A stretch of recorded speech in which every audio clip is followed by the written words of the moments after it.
Okay, so this is going to be a short guide about how to play Vayne, how I like to build her, what her moves do, what I like to max, masteries, runes, etc. Let's first start off with the abilities.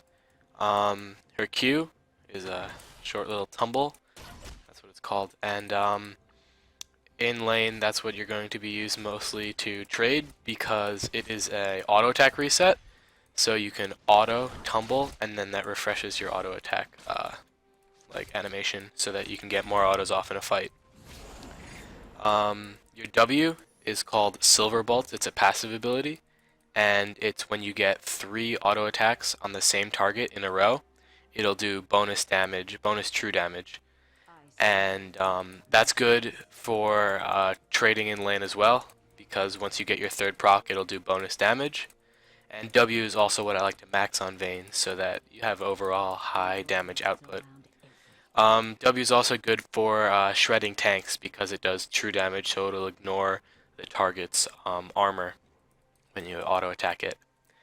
Vayne's E is Condemn, and everybody probably knows this move because you probably have that Vayne in your games that will condemn enemies away and save them. But Condemn is actually a very useful move. It can be used for getting melee bruisers off of you by condemning them away, and it could also be used offensively for condemning people into walls. Basically, what Condemn does is it's a you shoot a projectile that fires whoever you hit the projectile with backwards, and if they collide with a terrain like a wall or like a turret or even a dead turret, they'll get stunned for a brief amount of time against the wall, allowing you to hit them for free. Um, Condemn is also you can get it. It's also an auto attack reset, so you can auto condemn and then auto again, like that. And my attack speed isn't that high. It's just I can press E right after my auto goes off, and then it'll refresh my auto attack cooldown. So it's also a good way to trade in lane. And you want to always in lane look for targets to hit into the wall with your condemns because otherwise it's not that useful of a move. Your alt Final Hour, it basically it increases your movement speed towards enemies, which is what your passive is. You gain movement speed if you're chasing an enemy, and with your ultimate activated, it will increase that. And it'll also give you more overall attack damage, and it has a cool passive ability with your Q, where if you're in your ultimate and you tumble, you go invisible for a short amount of time, and that way enemies can't attack you, and you can do nice jukes with this, and it's overall really nice ultimate. So for skill order on Vayne, I like to go Q at level 1, and then W level 2, and then E level 3, and then you continue to max out your W for more and more damage, and after your W, you max your Q, because it reduces the cooldown on it, and tumbling with your ultimate around in team fights is one of your main tools that you can use as Vayne. And then I'll max Condemn last. I'll obviously get a point in your ultimate whenever you can at 6, 11, and 16. Some people might like to max Q instead of W, which is also viable on Vayne, but I just prefer W because I feel like in laning phase the W gives you more presence in lane and lets you do more overall damage to your lane opponent, whereas Q is more useful for juking around in team fights and getting those auto attack resets. If I'm against a someone with a bind like Morgana or Lux, or even hooks like Blitz and Thresh, sometimes I'll put an extra point or two in Q just so I can lower that cooldown so I'm able to tumble out of every hook or bind that they throw at me. And for your first back, I like to buy Cutlass, which builds into Blade of the Ruined King. And I like Blade of the Ruined King first on Vayne because it is a very good dueling item, and Vayne is after all a duelist. So she scales very well with the attack speed from Bork, because that makes her Silver Bolts proc more and more, and the active is great for chasing down enemies with your passive as well. Second item on Vayne, I like to go Phantom Dancer. Phantom Dancer is pretty nice now. It helps you when you're kiting tanks away from you, which is what Vayne does because a a lot of the time you're going to be fighting off in a side lane by yourself, and if a tank comes, you want to be able to kite them out with, and Phantom Dancers will totally help you do that.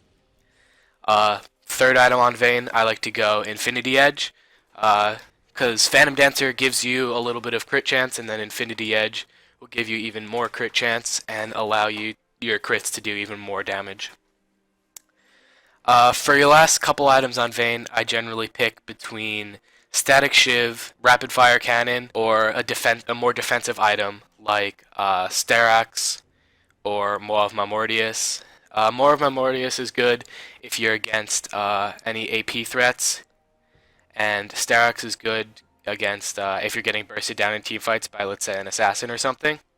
Also, another good item on Vayne is Mercurial Scimitar. It gives you a little bit of lifesteal, and it also gives you the QSS active, which will allow you to take CC off of yourself in a team fight scenario if you get CC'd in any way. Summoner spells on Vayne, I just go flash heal like standard AD carries do. As for boots, I like to take Berserker Greaves, the attack speed boot on Vayne. And at level 9, I always like to switch to the blue trinket because usually the AD carries are the ones who are expected to get blue trinkets on your team. Team fighting with Vayne is very different than other AD carries, whereas traditional AD carries will just sit in the back line and fire away, whereas Vayne, on the other hand, likes to tumble around the enemy backline, doing as much damage as he can while avoiding getting killed by bruisers like the enemy top laner or the enemy jungler.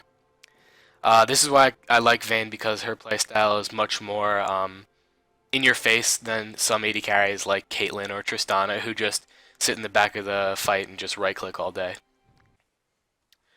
Okay, so on Vayne, I like to run 18-12-0 in my Masteries, getting points in Fury, Feast, Vampirism, Oppressor, Battering Blows, and Fervor of Battle.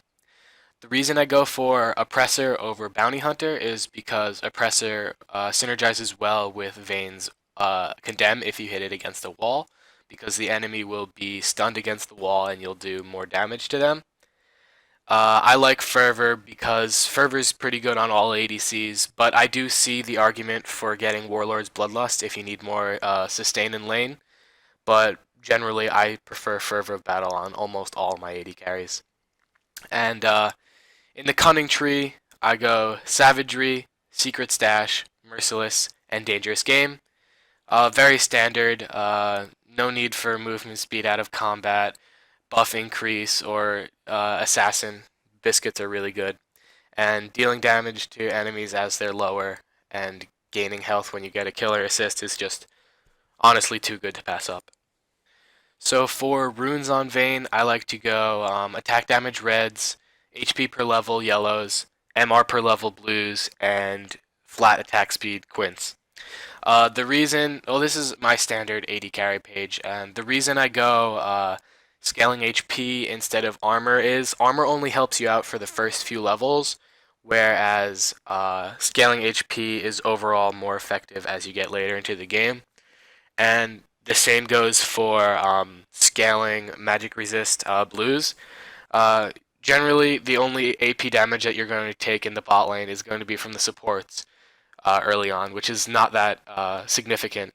What you're really worried about is later in the game where you're going to get bursted by AP casters mid lane. And then the attack damage reds and the attack speed quints are just standard AD, no variations whatsoever.